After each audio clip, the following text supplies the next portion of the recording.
Tak ada kawan dan lawan yang abadi dalam politik. Mungkin istilah ini sedikit menggambarkan hubungan Capres nomor urut 1 Anies Baswedan dengan Ketua Bapilu Partai Persatuan Pembangunan Sandiaga Uno saat ini. Mereka yang pernah bersama kini bersengketa soal lembaran lama. Sandiaga meminta Anies tak mengungkit cerita lama yang berpotensi menimbulkan perpecahan.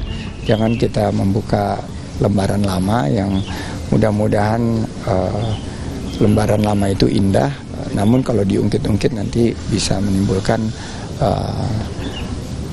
perpecahan, polemik, dan lain sebagainya. Jadi saya tidak ingin memperpanjang polemik tersebut, semuanya sudah dibahas. Itu juga merupakan keputusan yang saat itu saya ambil dengan penuh pertimbangan dan berat hati, tapi itu adalah tugas dari Pak Prabowo saat itu, dan saya sebagai kader partai saat itu harus mengikuti proses di dalam kontestasi demokrasi di 2019. Sebelumnya, Capres nomor urut 1 Anies Baswedan sempat curhat dalam acara Desak Anies di Jakarta beberapa waktu lalu. Anies mengaku ditinggalkan wakilnya Sandiaga Uno saat memimpin DKI Jakarta 2017-2022. Juru bicara Timnas Amin sebut hal ini tak perlu dibesar-besarkan karena jawaban Anies dinilai spontan dan juga jujur. Ya, menurut saya tidak perlu dibesar-besarkan ya, karena itu jawaban yang spontan sekaligus jujur, dan Mas Anies menunjukkan bahwa ketika beliau diusung oleh para partai pengusung dan juga didukung oleh para relawan dan sebagainya sehingga terpilih menjadi Gubernur DKI Jakarta, beliau melaksanakan amanah itu full 5 tahun dalam periode kepemimpinannya.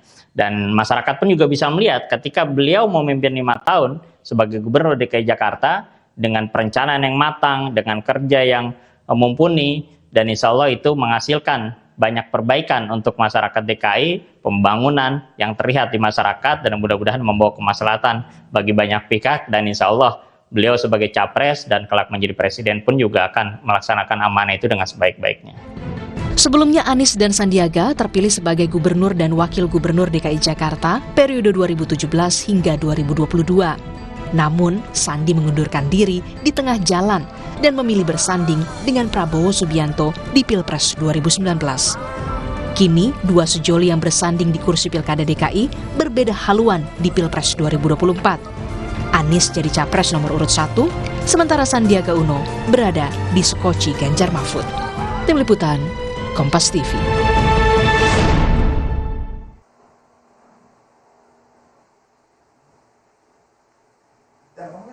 Lantas apa sebenarnya maksud, tujuan, ataupun makna dari curhatan Anies Baswedan terkait dengan lembaran lama dirinya dengan Sandi Uno? Apakah benar ini berpotensi juga menimbulkan perpecahan seperti yang disebut oleh Sandiaga Uno? Kami akan coba bahas dalam dialog kali ini bersama Guru Besar Komunikasi Politik Universitas Pendidikan Indonesia, Profesor Karim Suryadi. Profesor, selamat sore. Selamat sore, langsung Irian. saja pertanyaan pertama, ini kalau melihat apa yang ditampilkan ini, selamat sore Prof. Benar ya, tak ada kawan ataupun lawan yang abadi dalam politik. Ini tergambar banget ya Prof, di saling cuit atau di saling saut antara kedua mantan ini, Anies dan Sandi ya. Menurut Anda maknanya apa sih curhatan Anies ini? Ya, mungkin Anies ingin mengingatkan Sandi bahwa sekarang meskipun beda, tapi mereka pernah berada di perahu yang sama ya. Tetapi menurut saya, pernyataan Sandi untuk tidak membuka lembaran lama pun juga sangat arif ya. Karena apa? Karena ini kan narasi seperti ini, meskipun Anies hanya menyebut bahwa Sandi dan Anies pernah bareng gitu ya di Pilgub, kemudian ditinggalkan setelah 2 tahun. Itu kan berpotensi untuk dieksploitasi oleh pihak-pihak yang akan menarik keuntungan dari ini. Jangan sampai membuka lembaran lama juga sekaligus digunakan sebagai alat untuk blackmail policy atau tindakan untuk mengungkap kebijakan lama dari keduanya. Katanya. Nah, perkara misalnya dulu kawan, Potensi sekarang eksploitasi lawan. semacam apa tuh Prof? Ya, misalnya taruhlah perpisahan antara Anies dengan Sandi itu tidak berjalan mulus, bukan sekedar keputusan partai, tapi masih ada yang lain. Itu kan bisa digali seperti yang pernah kita dengar soal pinjam meminjam dan lain-lain. Jadi menurut saya dalam konteks kepentingan elektoral gitu kan, semua potensi itu bisa diolah gitu kan menjadi peluru. Nah, perlu diingat bahwa kalau orientasi kepartaian di Indonesia tidak berubah, potensi untuk saling berseberangan antara kawan menjadi lawan untuk Indonesia itu makin besar, selain didasarkan atas klaim yang umum tadi. Klaim yang umum tadi kan mengatakan tidak ada kawan yang abadi, tidak ada lawan yang abadi adalah kepentingan. Itu klaim umum yang berlaku dimanapun. Tapi untuk kasus Indonesia, selain klaim umum tadi, potensi yang membuat berseberangan itu menjadi besar karena dua hal. Yang pertama, pola orientasi partai yang sampai hari ini tidak jelas. Maksud saya, koalisi yang dibangun di Indonesia itu bersifat acak gitu. Kalau kita mundur ke belakang misalnya sejak pemilu dan langsung, kita baru menemukan misalnya yang tidak pernah berkoalisi itu antara PDIP dengan PKS, PDIP dengan PKS, PDIP dengan Partai Demokrat, PDIP dengan PKS sampai hari ini di Pilpres langsung belum pernah terjadi koalisi. Tapi di partai lain itu sudah terjadi 2 kali, ada juga yang berganti pasangan, itu yang pertama. Yang kedua, selain karena pola koalisi Itu bersifat ngomongin Pilpres ya, Prof. Tapi kan kalau di daerah-daerah mereka kerjasama juga sebenarnya, Prof. Nah, itu lebih kacau lagi kalau itu lebih kacau lagi kalau kita urut gitu. Di pusat di Pilpres berpasangan, tapi di Pilkada berseberangan gitu ya. Atau sebaliknya.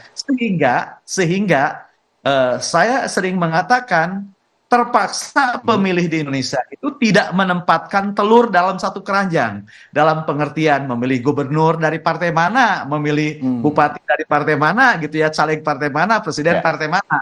Karena orientasi kepartaian tidak jelas. Tidak jelas apalagi kalau ditarik dengan tradisi oposisi gitu ya. Tidak jelas jenis kelaminnya.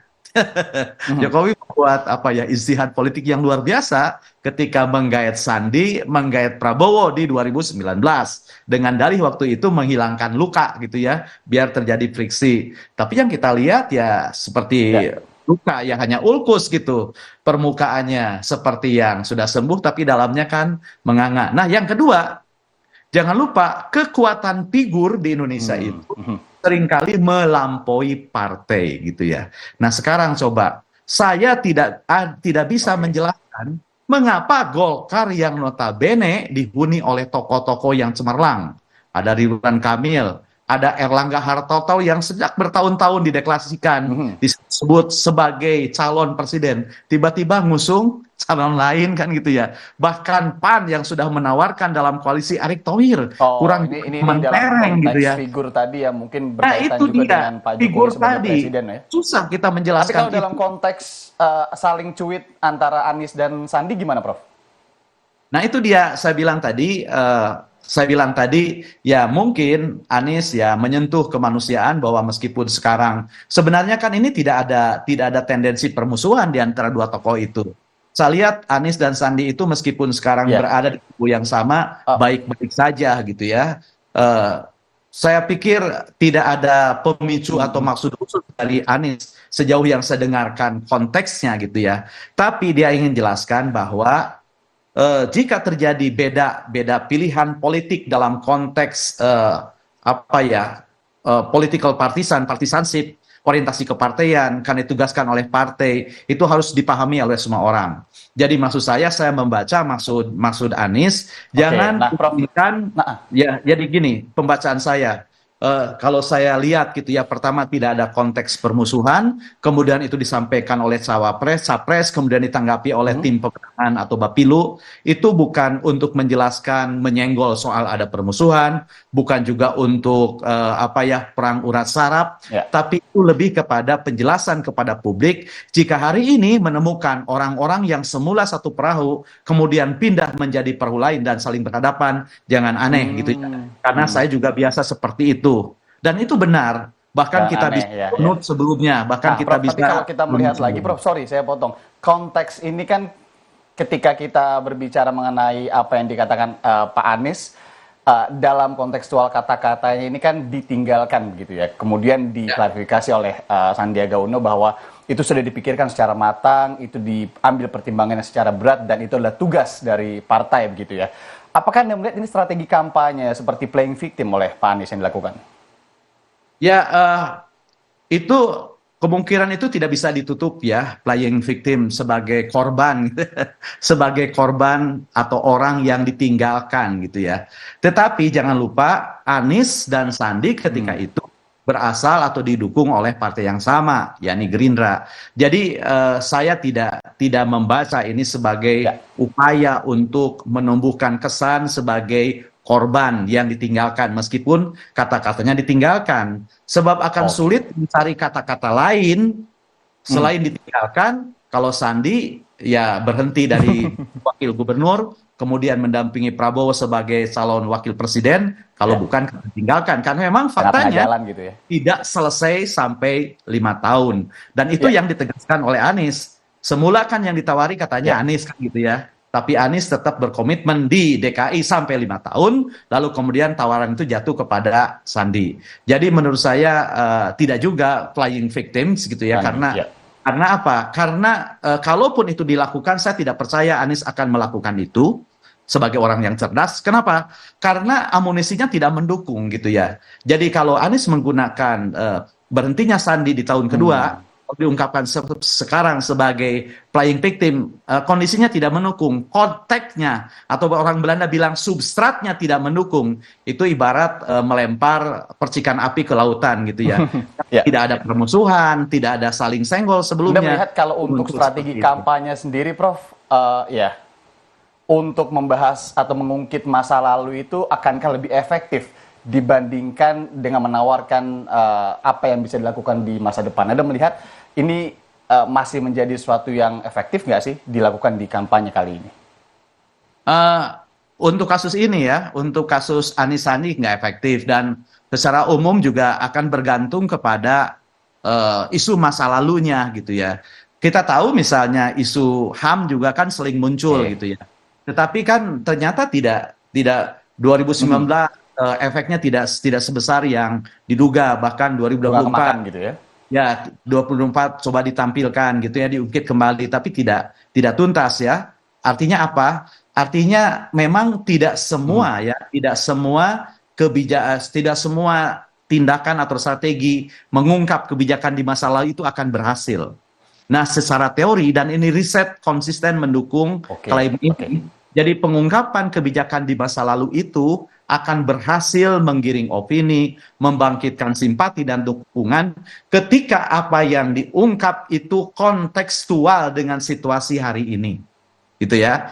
Apabila sudah kehilangan sentuhannya, misalnya spiritnya sudah bergeser, orang-orangnya sudah tidak dikenal, kemudian yang menjadi aktornya juga sudah berlainan, itu sulit. Yang penting adalah ada relasi antara lorong waktu di masa lalu dengan peristiwa di hari ini.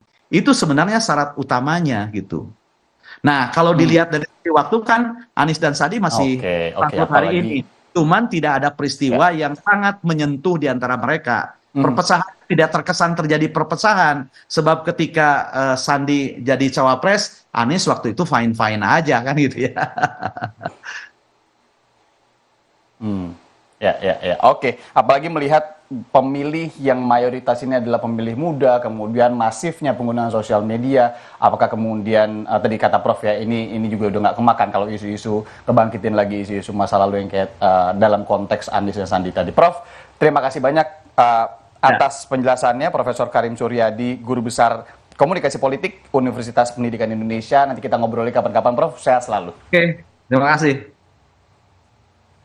Usai jeda, saudara, kami kembali dengan informasi lain. Ini terkait dengan animo masyarakat untuk menjadi petugas pemilu ini masih rendah.